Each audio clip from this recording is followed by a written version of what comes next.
Assalamualaikum warahmatullahi wabarakatuh. Sebelumnya, perkenalkan, kami dari kelompok 10 yang beranggotakan. Yang pertama ada Nikmatul Jannah dengan NIM 2101100105. Kedua ada Imtinandia Syafa dengan NIM 2101100110. Dan saya sendiri Sinta Nurhana dengan NIM 2101100133. Di sini kami akan memaparkan materi terkait sarana kesyirikan. Berikut sub pembahasan yang akan kami paparkan. Yang pertama ada pengertian syirik, dan yang kedua ada macam-macam sarana kesyirikan, diantaranya ada tawasul yang bid'ah, kuburan sebagai masjid, sikap gulu terhadap orang soleh, kultus individual dan benda, patung dan gambar, serta hari raya dan pesta-pesta bid'ah. Materi pertama akan disampaikan oleh Saudari Nikmatul Jannah. Materi yang akan dibahas pertama yaitu pengertian syirik. Kata syirik sendiri berasal dari kata syarikah atau persekutuan.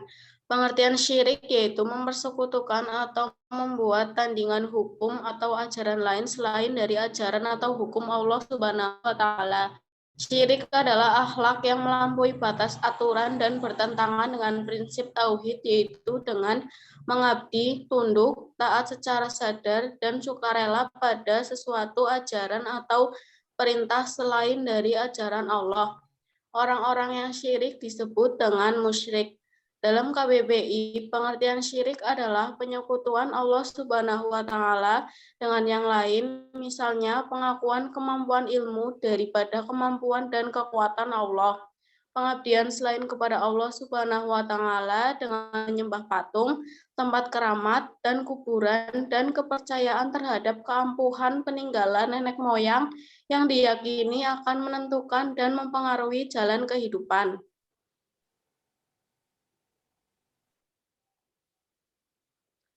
B. Macam-macam sarana kesyirikan. Yang pertama, tawasul yang bid'ah.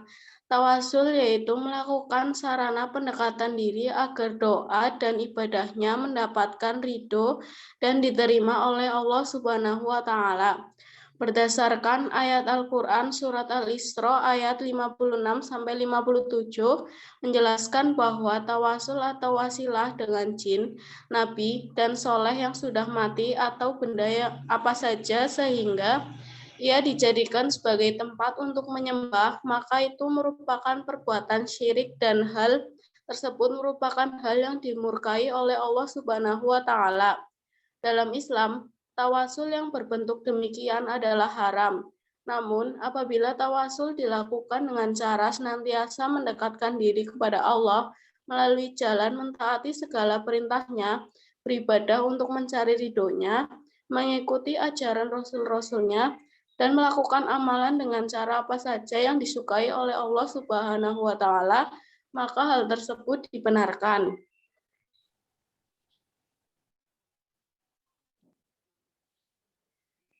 Tawasul dibedakan menjadi dua jenis. Pertama, tawasul yang diperintahkan yaitu mendekatkan diri kepada Allah dengan cara yang baik dan diridhoi Allah Subhanahu wa Ta'ala. Berdasar pada dalil-dalil Al-Quran atau sunnah yang jelas dan sahih. Kedua, tawasul yang tidak diperintahkan yaitu mendekatkan diri kepada Allah dengan cara tidak baik dan tidak diridhoi Allah Subhanahu wa Ta'ala atau disebut sebagai tawasul yang bid'ah. Jadi, tawasul yang bid'ah merupakan suatu usaha seorang hamba untuk mendekatkan diri kepada Allah, namun dengan cara-cara yang tidak sesuai dengan syariat Islam. Terdapat beberapa hal yang termasuk ke dalam jenis tawasul yang bid'ah, yaitu pertama, tawasul kepada Allah dengan cara berdoa dan meminta pertolongan kepada orang yang telah wafat atau hal gaib dan sejenisnya. Kedua, tawasul kepada Allah dengan melakukan ketaatan terhadap benda-benda atau tempat peninggalan para nabi dan wali, serta kuburan orang yang telah wafat dengan meyakini bahwa penghuni kubur memiliki andil. Ketiga, tawasul kepada Allah dengan memanfaatkan kedudukan orang tertentu yang senantiasa bertakwa di sisi Allah.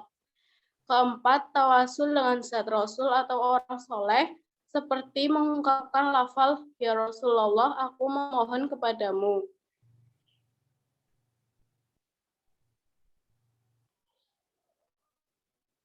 Yang materi kedua yaitu kuburan sebagai masjid.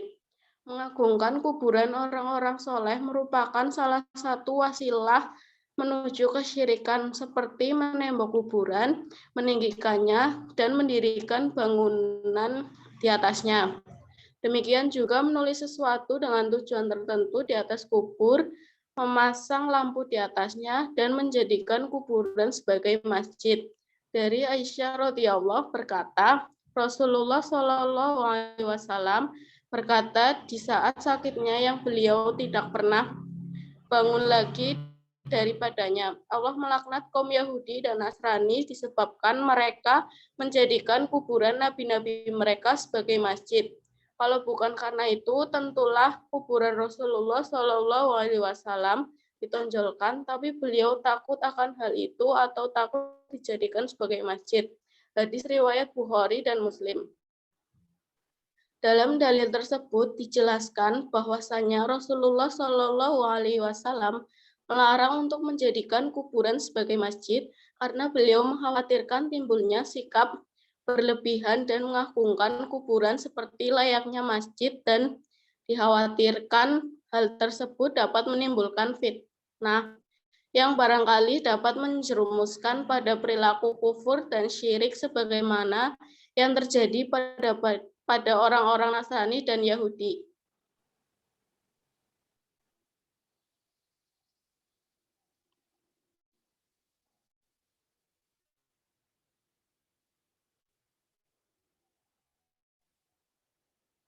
Sinta next. Bentuk dari menjadikan kuburan sebagai masjid meliputi hal berikut. Yang pertama, menjadikan masjid di atas kuburan. Dua, beribadah kepada Allah di atas kuburan dengan berkeyakinan bahwa hal tersebut merupakan hal yang utama. Tiga, melaksanakan jenis-jenis ibadah yang ditujukan untuk penghuni kuburan tersebut. Empat, melakukan perjalanan pada kuburan tujuan tertentu. 5. Membangun nisan atau mendirikan pagar di atas kuburan dan menutupnya dengan menuliskan sesuatu di atas makam atau sebagainya. 6. Melakukan ziarah kubur yang bersifat bid'ah. Ziarah kubur yang bersifat bid'ah yaitu berziarah dengan menyelipkan niat atau maksud tertentu kepada kuburan tersebut. Hal itu sangat tidak diperbolehkan karena merupakan suatu tindakan yang dapat membawa kepada kesyirikan. Sedangkan ziarah kubur yang disyariatkan bagi kaum muslimin yaitu berziarah dengan tujuan baik untuk mendoakan mayit serta dapat mengambil hikmah dari keadaan tersebut yang pastinya akan dialami oleh setiap manusia. Materi selanjutnya akan disampaikan oleh Saudari Inti Nandia Syafa. Baiklah, untuk materi sarana kesyirikan selanjutnya adalah sikap hulu terhadap orang soleh. Di antara yang dilarang Islam adalah sikap hulu atau berlebih-lebihan terhadap orang soleh. Oleh karena itu, Allah berfirman mengingatkan ahli kitab. Wahai ahli kitab, janganlah kamu melampaui batas dalam agamamu, dan janganlah kamu mengatakan terhadap Allah kecuali yang benar. Quran Surat An-Nisa ayat 171. Katakanlah, hai ahli kitab, janganlah kamu berlebih-lebihan atau melampaui batas dengan cara tidak benar dalam agamamu, dan janganlah kamu mengikuti hawa nafsu orang-orang yang telah sesat dahulunya atau sebelum kedatangan Muhammad, dan mereka telah menyesatkan kebanyakan manusia, dan mereka tersesat dari jalan yang lurus. Quran Surat Al-Maidah ayat 77. Syirik yang pertama sekali terjadi di permukaan bumi adalah syirik kaum Nabi Nuh disebabkan sikap berlebih-lebihan terhadap orang soleh. Dari sinilah bahwa sikap hulu sebagian umat Islam terhadap orang-orang yang mereka yakini orang soleh dan wali, khususnya kuburan-kuburan yang mereka ziarahi, akan membawa pada beberapa bentuk kemusyrikan seperti nazar, berkurban, memohon pertolongan pada mereka, dan semacamnya.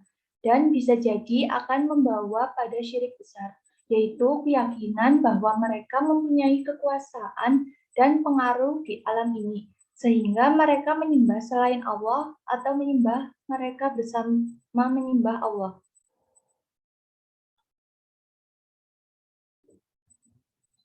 Yang keempat, ada kultus individual dan benda. Menurut Kamus Besar Bahasa Indonesia, kultus adalah penghormatan secara berlebih-lebihan kepada orang, paham, atau benda. Ada dua kaidah yang harus dipegang teguh. Pertama, menyukai orang tertentu tidak boleh sampai jatuh pada kultus yang dilarang. Kedua, mencintai harus karena Allah. Artinya, seseorang itu disukai kalau memang disukai Allah, dan seseorang itu dibenci jikalau dibenci Allah. Jadi bukan ukuran masyarakat banyak yang menjadi standar. Orang yang mencintai orang lain secara buta tuli sangat berbahaya karena menimbulkan kultus individu dan kemurkaan Allah. Di antara akibat buruk dari kultus individu dan benda adalah sebagai berikut. Yang pertama, membawa pada kemusyrikan. Sedang syirik merupakan dosa besar yang tidak diampuni Allah sampai pelakunya benar-benar bertaubat. Yang kedua, menyeret pelakunya pada kekafiran, yaitu bila orang yang menjadi tokoh pujaannya mengajarkan hal-hal yang bertentangan dengan ajaran Allah dan Rasul-Nya. Yang ketiga, mudah dibodohi orang lain karena pertimbangan akalnya sudah hilang, diganti oleh pertimbangan emosi dan kadangkala berpikir. Yang keempat, tidak mampu melihat kebenaran pada pendapat orang lain. Yang kelima, mudah menyesal dan putus asa, sebab tatkala yang dipujanya mengalami kebangkrutan, dia pun akan frustasi dan bangkrut pula. Dan yang keenam, menimbulkan berbagai pertentangan, kebencian, dan permusuhan dalam masyarakat, karena pembelaan orang yang kultus terhadap pujaannya menimbulkan pertentangan. Yang kelima ada patung dan gambar. Gambar dalam bahasa Arab dikenal dengan istilah taswir. Kata taswir merupakan derivasi dari lafal sowaru yusowiru yang berarti membuat bentuk atau gambar. Kemudian taswir terbagi kepada dua, yaitu taswir dalam artian berbentuk lukisan yang dilukis di kertas, dinding, dan sebagainya.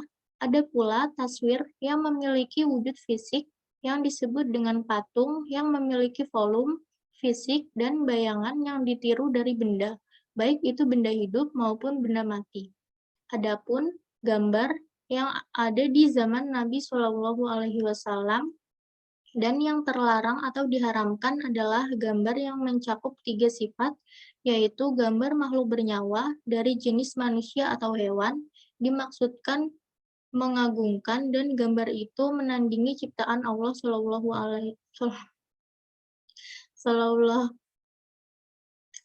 wa Ta'ala. Islam mengharamkan patung di dalam rumah seorang Muslim. Yang dimaksud adalah gambar 3 dimensi yang tidak mudah rusak, bukan boneka atau benda-benda mainan yang tidak diagungkan. Patung-patung yang berada di rumah itu menjadi sebab larinya malaikat darinya. Padahal malaikat adalah lambang keridhaan dan rahmat Allah Shallallahu Alaihi Wasallam. Rasulullah Shallallahu Alaihi Wasallam bersabda yang artinya sesungguhnya malaikat tidak masuk ke rumah yang ada patung-patungnya. Hadis riwayat Bukhari Muslim. Hukum tentang masalah gambar menurut Yusuf Kordawi adalah sebagai berikut. Satu, mengharamkan gambar-gambar yang disembah selain Allah yang dapat membawa pelukisnya kepada kekufuran. 2, mengharamkan melukis dengan tujuan menandingi ciptaan Allah. 3, mengharamkan gambar yang ada bayangan yang tidak disembah akan tetapi diagung-agungkan seperti patung atau gambar raja dan sebagainya. 4, gambar yang ada bayangan objeknya, benda bernyawa yang telah disepakati keharamannya, kecuali yang mudah rusak seperti kue dan sebagainya. 5, mengharamkan gambar yang tidak ada bayangan yang dihormati, misalnya gambar penguasa dan sejenisnya. Keenam, gambar benda-benda tidak bernyawa berupa pohon, laut, dan lain-lain adalah tidak haram dengan catatan tidak menyibukkan diri dari taat kepada Allah dan juga tidak bermewah-mewahan dengannya. 7. Gambar fotografi. Hukum asalnya adalah mubah selama objeknya bukan yang diharamkan oleh syara. Yang kedelapan, ada patung dan gambar-gambar yang haram lalu dirusak atau diuburkan bentuknya. Maka hukumnya menjadi tidak haram, misalnya gambar pada karpet yang diinjak-injak dan sejenisnya. Sedangkan hukum gambar menurut Ali Al-Sabuni sebagai berikut. 1. Patung tiruan orang, hewan, dan makhluk bernyawa lainnya. Jenis patung ini menurut Al-Sabuni haram dengan ijma. 2. Gambar yang dilukis dengan tangan yang merupakan tiruan makhluk bernyawa. Hukumnya haram dengan kesepakatan para ulama. Yang ketiga, lukisan dalam bentuk yang utuh adalah haram. Keempat, gambar yang menonjol serta menimbulkan rasa hormat digantungkan di tempat yang mudah dilihat oleh orang-orang adalah haram. Yang kelima, lukisan atau patung bukan dalam bentuk orang atau benda bernyawa seperti umpamanya lukisan benda-benda tidak bernyawa yaitu lukisan tentang pemandangan sungai, pohon, dan pemandangan alam yang tidak menunjukkan benda-benda bernyawa. Lukisan semacam ini tidak haram. 6. Semua lukisan yang menggambarkan tubuh tetapi tidak utuh, seperti gambar tangan saja, atau mata saja, atau kaki saja. Lukisan semacam itu tidak haram, sebab ia menggambarkan bagian-bagian tubuh, bukan tubuh yang utuh. Yang ketujuh, boneka untuk anak-anak kecil hukumnya adalah diperbolehkan. Yang keenam, ada hari raya dan pesta-pesta bid'ah. Sesungguhnya, kaum Yahudi dan Nasoro menghubungkan hari-hari besar mereka dengan peristiwa-peristiwa yang terjadi dan menjadikannya sebagai harapan baru yang dapat memberikan keselamatan. Dan ini sangat tampak di dalam perayaan milenium baru tahun 2000 lalu. Dan sebagian besar orang sangat sibuk memperingatinya. Padahal telah jelas sekali terdapat dalil-dalil dalam Al-Quran, Sunnah, dan Atsor yang sahih tentang larangan meniru sikap dan perilaku orang kafir yang jelas-jelas itu merupakan ciri khas dan kekhususan dari agama mereka. Termasuk di dalam hal ini adalah Id atau hari besar mereka. Id di sini mencakup segala sesuatu baik hari atau tempat yang diagung-agungkan secara rutin oleh orang kafir. Tempat di situ mereka berkumpul untuk mengadakan acara keagamaan, termasuk juga di dalam hal ini adalah amalan-amalan yang mereka lakukan. Kaum muslimin dilarang memberikan respon dalam bentuk apapun yang berkaitan dengan dukungan atau ikut memeriahkan perayaan orang kafir. Kaum muslimin dilarang beranggapan bahwa hari raya seperti Tahun Baru Masehi merupakan awal untuk melakukan sesuatu yang baru. Anggapan ini merupakan anggapan yang batil. Adapun hukum mengucapkan selamat atas hari raya orang kafir termasuk perbuatan dosa yang besar. Bahkan di hadapan Allah lebih besar dosanya daripada memberi ucapan selamat kepada peminum khamar, pembunuh, pezina, dan sebagainya. Hukum merayakan pesta, walimahan, hari bahagia atau hari duka dengan hal-hal yang mubah seperti bertakziah pada musibah mereka. Tidak boleh memberi ucapan selamat atau tahniyah atau ucapan bela sungkawa, takziah kepada mereka, karena hal itu berarti memberikan wala dan mahabbah kepada mereka. Juga dikarenakan hal tersebut mengandung arti pengagungan atau penghormatan terhadap mereka. Banyak sekali orang yang terjerumus dalam hal ini tanpa menyadari keburukannya. Maka, barang siapa memberikan ucapan selamat kepada orang yang melakukan bid'ah, maksiat, ataupun kekufuran, maka dia telah menantang murka Allah. Para ulama wirai sangat menjauhi yang makruh apalagi yang haram. Mereka senantiasa menghindari tahniyah kepada para pemimpin zalim atau kepada orang-orang dungu yang diangkat sebagai hakim qadi, dosen, atau mufti demi untuk menghindari murka Allah dan laknatnya. Dari uraian tersebut jelaslah memberi tahniah kepada orang-orang kafir atas hal-hal yang diperbolehkan adalah dilarang jika mengandung makna yang menunjukkan rela kepada agama mereka. Adapun memberikan tahniah atas hari-hari raya mereka atau syiar-syiar mereka adalah haram hukumnya dan sangat dikhawatirkan pelakunya jatuh pada kekufuran. Mungkin sekian yang bisa kami sampaikan. Mohon maaf apabila ada salah kata. Terima kasih. Wassalamualaikum warahmatullahi wabarakatuh.